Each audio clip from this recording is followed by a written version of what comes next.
Saudara, mari kita bersama kita memohon pertolongan Tuhan ketika kita membaca dan merenungi firman-Nya. Mari kita berdoa. Bapa di dalam sorga, sungguh kami mengundang Engkau untuk menyerta kami dengan Roh-Mu yang kudus, agar ketika kami membaca Alkitab, sungguh kami beroleh makna dan pengertian. Dan bahkan dengan Roh Kudus itu jugalah kami beroleh kekuatan untuk menyatakan firman itu dalam hidup kami. Tuhan yang mengurapi hamba-Mu untuk melayankan firman, karena itu biarlah Tuhan yang berkata-kata dan kami mendengarkannya. Amin. Saudara, kita akan bersama membaca bagian Alkitab kita dari surat Roma pasal 8 ayat 14 sampai dengan ayatnya yang ke-17. Roma pasal 8 ayat 14 sampai dengan ke-17.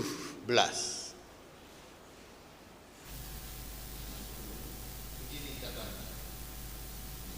Semua orang yang dipimpin Roh Allah adalah anak Allah. Sebab kamu tidak menerima roh perbudakan yang membuat kamu menjadi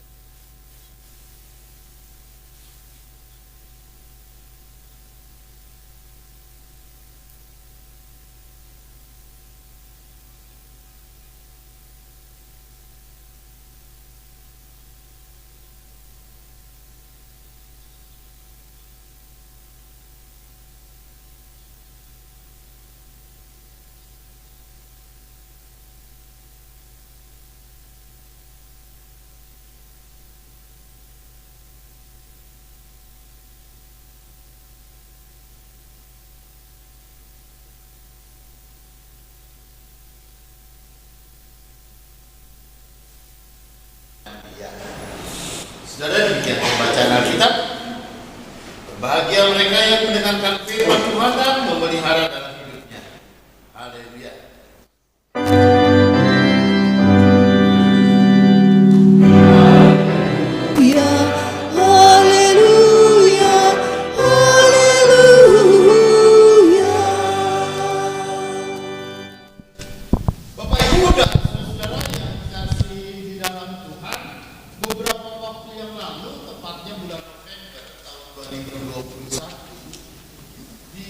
Soekarno-Hatta ada perselisihan antara seorang ibu dan seorang anak.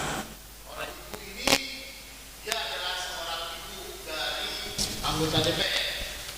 Dan sementara anak ini mengaku-ngaku sebagai anak jenderal. Entah pertengkaran apa dari mana dan mulanya seperti apa sehingga si anak ini berteriak-teriak sehingga menjadi pusat perhatian. Dan orang lalu memvideokannya dan memviralkannya. Oh, ternyata ini adalah ibunya seorang anggota DPR toh. Oh, ternyata ini adalah anaknya jenderal anu toh.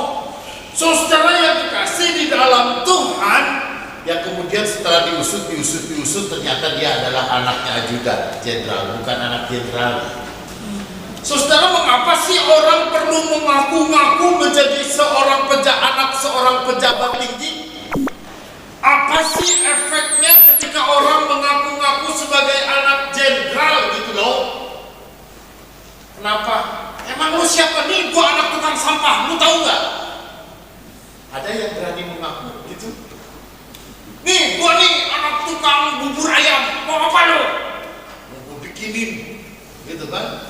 Secara setiap orang mencari pengakuan dan setiap orang kemudian mencari perlindungan, maka orang akan mengaku-ngaku sebagai anaknya pejabat tinggi. Gak ada orang yang kemudian mengaku-ngaku anak-anak rendahan. Gua anak orang ini dong. Gak ada. Kenapa saudara? Karena ketika dia memakai nama jabatan bapaknya, ketika dia memakai nama seseorang yang jabatannya tinggi, punya posisi yang kemudian disegani, maka paling tidak dia pun juga akan mendapatkan perlindungan. Paling tidak mungkin dia pun juga akan dihargai orang. Saudara yang kekasih, maka realitas ketika orang menyebut anak siapa, syukur kalau anak ini justru boleh membuat bapaknya menjadi bangga. Syukurlah kalau anak ini pun juga boleh membuat orang tuanya semakin dihargai dan dihormati. Tapi justru orang-orang yang seringkali mengaku-ngaku anak pejabat, yang orang seringkali lalu kemudian melibatkan bapaknya, itu adalah anak-anak yang justru punya problem. Anak-anak yang punya masalah. Kenapa saudara yang kekasih di dalam Tuhan? Karena sebagai anak pejabat tinggi, lalu sebagai anak seseorang yang punya jabatan dan posisi, maka dalam persoalannya, dalam masalahnya, dalam ketidakbenaran dia meminta perlindungan. Ya, dia pun juga meminta pembelaan. Kalau orang gak punya masalah sih gak perlu dibela. Orang gak punya masalah gak perlu minta perlindungan.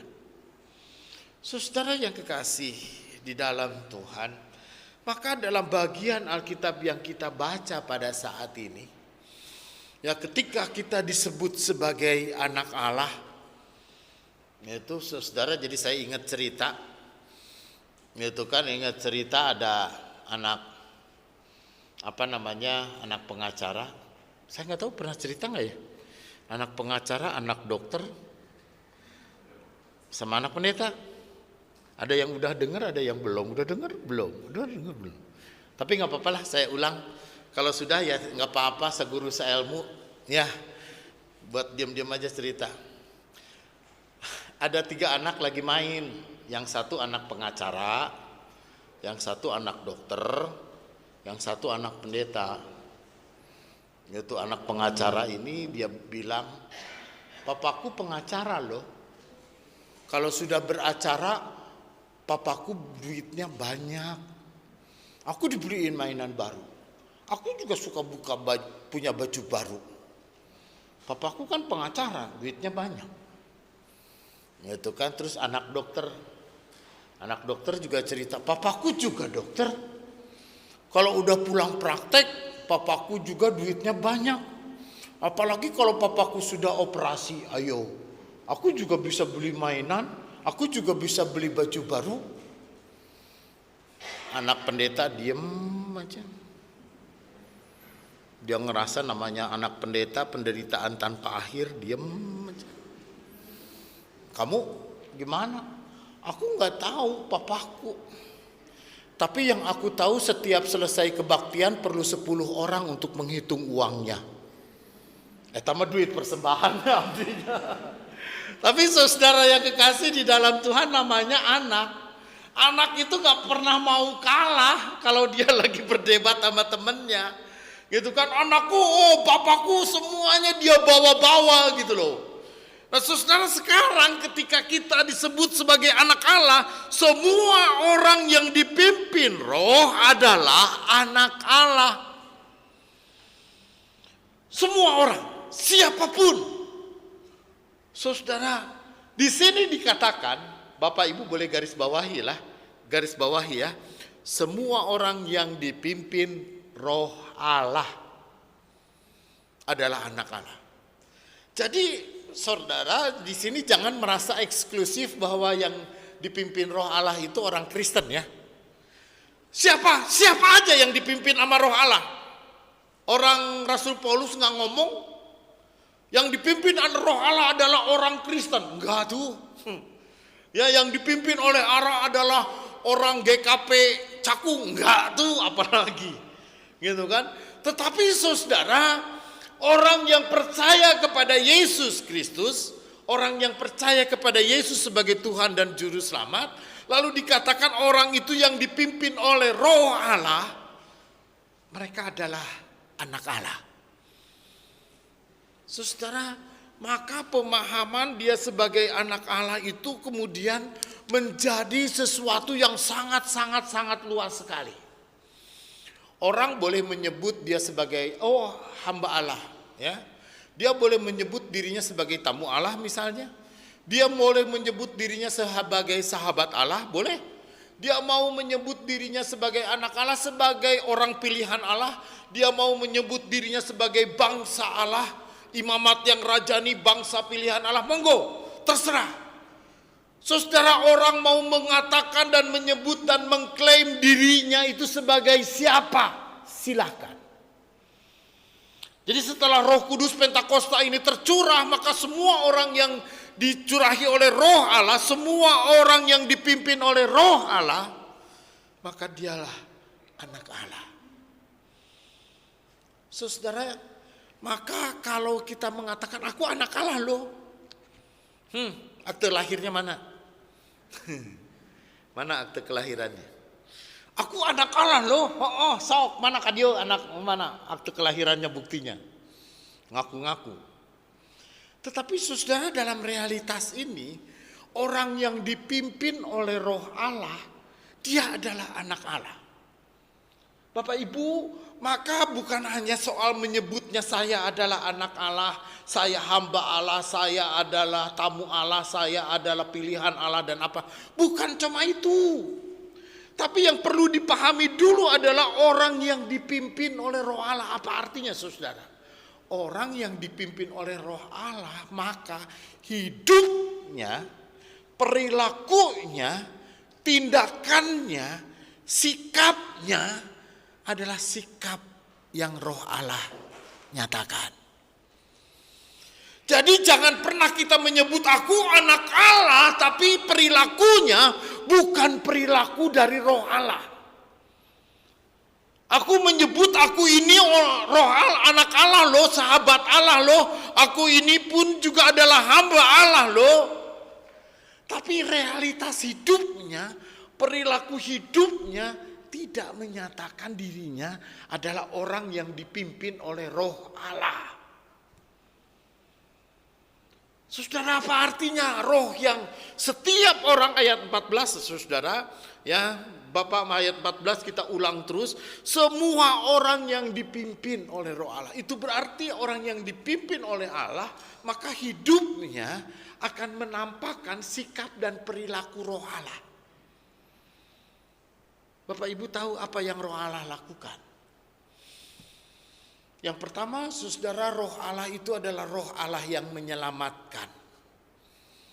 Jadi kalau kita bicara tentang Roh Allah, maka yang paling utama adalah bagaimana orang yang dipimpin oleh Roh Allah dan orang yang kemudian menyebut dirinya sebagai anak Allah adalah orang-orang yang menghadirkan keselamatan bagi dunia ini. Ya, orang-orang yang sungguh-sungguh menghadirkan sukacita, damai sejahtera, apapun yang dilakukannya adalah untuk menyelamatkan dan keselamatan dunia ini. Saudara yang kekasih di dalam Tuhan, dalam sebuah PA online ya, gitu. Kadang-kadang saya suka iseng, ada orang PA di YouTube, kan sekarang banyak sekali ya YouTube yang menampilkan PA. Saya ikut aja satu gereja, gitu ya. Lalu kemudian apa sih yang dibicarakan dan seperti apa sih yang dibicarakan di YouTube itu? Saudara, ketika orang mencoba memahami, seorang dokter ya Tambunan, dia mengatakan orang mengasihi, kasihilah sesamamu manusia. Itu jangan dipahami, karena tetangga itu mudah memahami sekali bahwa kasih itu, lalu kasihilah sesama manusia itu lalu dipahami dengan kasih erotik, kasih eros. Itu kan bahkan bagi semua orang yang mengasihi, mencintai, lalu kemudian orang boleh kawin dengan mengawini siapa aja. Itu kan sekehendak hati, ya enggak boleh. Itu mah salah pisan. Ya, tetapi ketika orang kasihlah sesama manusia, maka kasihnya itu adalah kasih agape dan kasih phileo. Kasih persahabatan dan kasih yang tulus. Ya, jadi kasih yang persahabatan, kasih yang tulus. Lalu dalam kesederhanaan kita, saudara, ya, hidup itu jangan terlalu rumit lah. Ya, kita belajar sederhana aja. Jadi mengasihi sesama manusia itu seperti apa? Roh Allah itu di dalam kasihnya seperti apa? Roh Allah itu paling tidak dia bisa menghormati, menghargai sesama manusia itu sebagai sesamanya. Roh Allah itu mengajari kita untuk belajar menghormati sesama manusia. Ya, menghormati, menghargai. Kenapa saudara? Karena di dalam sikap kemanusiaan kita, ketika kita menghargai dan menghormati sesama manusia, Maka disitulah ada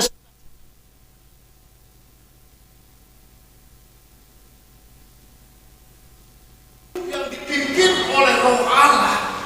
Ketika dia menyebut dirinya sebagai anak Allah, paling tidak dia bisa hidup damai dulu dengan sesamanya. Paling tidak dia bisa menghargai dan menghormati sesamanya sebagai sesama, sebagai realitas hidupnya. Karena itu Bapak Ibu dan saudara-saudara yang kekasih di dalam Tuhan, ramai banget gitu ya sekarang ini ketika orang pun juga berbicara tentang primordialisme ataupun juga tentang kesukuan, atau orang bicara tentang keagamaan. Lalu orang bicara tentang agama yang berbeda-beda, lalu seolah-olah, lalu kemudian di sana kafir, lalu kemudian di sini yang benar, di sana salah, di sini yang sesat, lalu kemudian di sana yang saudara, kenapa orang menjadi orang beragama kok lalu kemudian saling menghakimi satu dengan yang lain? Sedangkan kita belajar roh yang dipimpin oleh Roh Allah itu apa, saudara? Yang dipimpin oleh Roh Allah itu adalah bagaimana kita mampu untuk hidup bersama sebagai warga dunia. Benar, kita dipimpin oleh Roh Allah, kita punya kuasa Roh Kudus, kita pun juga dipimpin oleh Roh Kudus.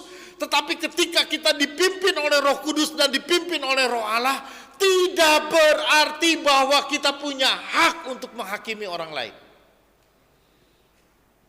Tidak berarti bahwa kemudian kita merasa kita kemudian yang paling hebat daripada yang lain. Tidak. Tetapi justru ketika kita dipimpin oleh Roh Kudus, ketika kita dipimpin oleh Roh Allah, maka kita harus hidup sebagai anak Allah. Sebagai anak Allah yang seperti apa? Yang mengasihi, yang mencintai sesama manusia di dalam realitas kehidupannya dia sebagai sesama manusia. Apapun, ya latar belakang suku, ras, agama, keyakinannya, apapun. Sebagai anak-anak Allah, kita harus mengasihi siapapun sebagaimana Allah mengasihi umat manusia. Kasih Allah itu begini, karena begitu besar kasih Allah akan dunia ini. Aku mau tanya, dunia mana yang dimaksud oleh Tuhan? Karena begitu besar kasih Allah akan dunia ini, dunia mana yang dikasih Tuhan? Dunia yang kita pijak, nggak ada dunia lain, Pak. Nggak ada dunia lain. Dunia yang kita pijak ini adalah dunia yang hidup dan dihidupi oleh berbagai macam manusia. Dunia yang dicintai Tuhan ini adalah orang yang dikasihi oleh Tuhan itu adalah orang yang kondisinya berbagai macam manusia, yang jahat ada di sini, yang tidak benar kok ada di sini, yang segala sesuatu dengan yang baik, yang benar, yang saleh dan apapun juga semua ada di sini. Kasih Allah itu sama seperti matahari yang menyinari dan memberikan kehangatan kepada semua orang, nggak pakai beda-beda. Karena itu saudara, semua orang yang dipimpin oleh Roh Allah adalah anak Allah. Roh Allah itu adalah roh yang menyatukan dan mempersatukan kita. Roh Allah itu yang membuat umat hidup di dalam satu dunia untuk satu umat manusia. One world for one humanity. Karena itu saudara yang kekasih di dalam Tuhan, ya, roh itu bersaksi bersama-sama. Jadi apa yang perlu disaksikan kehidupannya orang Kristen? Kehidupannya orang-orang yang dipenuhi dengan Roh Kudus. Sekarang bukan zamannya lagi saudara kita menginjili dengan cara-cara penginjilan di tahun 50, tahun 60. Ya, penginjilan secara besar-besaran seperti orang Belanda lalu memberitakan gitu Injil kepada semua orang, nggak bisa. Ini zamannya beda. Saudara, tetapi yang paling utama adalah bagaimana orang menyampaikan berita Injil dan keselamatan itu melalui apa? Realitas hidup. Melalui apa? Melalui apa yang dinampakkan. Bapak, Ibu, dan saudara-saudara yang kekasih, dunia kita ini sekarang ini apa yang diperlukan oleh dunia kita? Dunia yang diperlukan, hidup dan gaya dunia yang diperlukan oleh kehidupan manusia saat ini adalah hidupnya yang damai. Bapak Ibu bisa bayangkan dunia ini penuh dengan konflik loh. Dunia kita ini penuh dengan peperangan loh di sebelah sana. Dunia kita dan masyarakat kita ini pun juga bukan masyarakat yang gampang dan masyarakat ramah, tapi justru masyarakat yang gampang marah dan gampang emosi.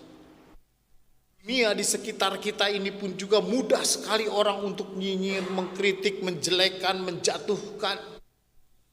Dunia di sekitar kita ini pun juga, saudara, terlalu mudah orang pun juga untuk kemudian bahkan berbeda pandangan politik.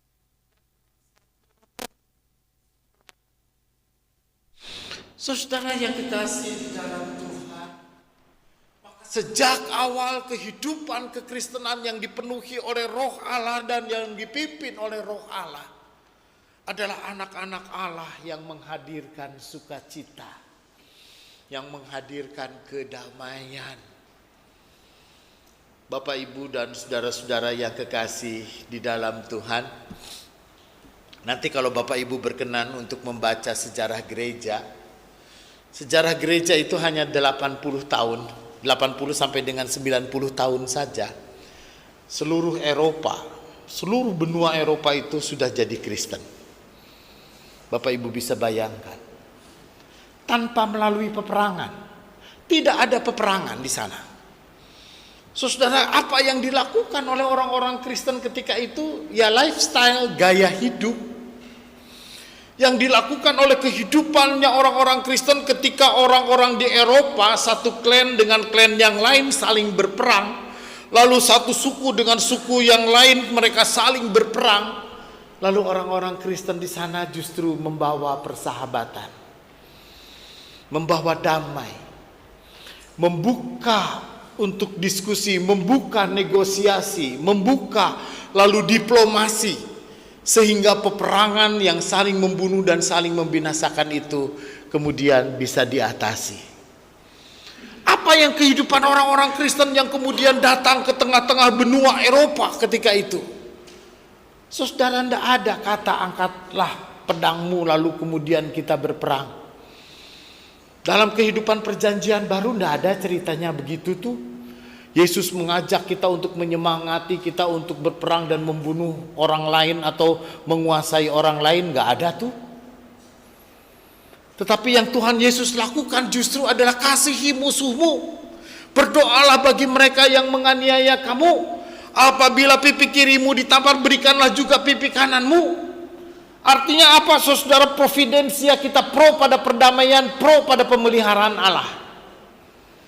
Yang Tuhan mau, saudara, pada saat ini bukan hanya sekedar kita hidup bersama di dalam segala realitas, tapi hidup bersama di dalam sukacita, di dalam damai. Karena itu, saudara, semua orang yang dipimpin oleh Roh Allah adalah anak Allah.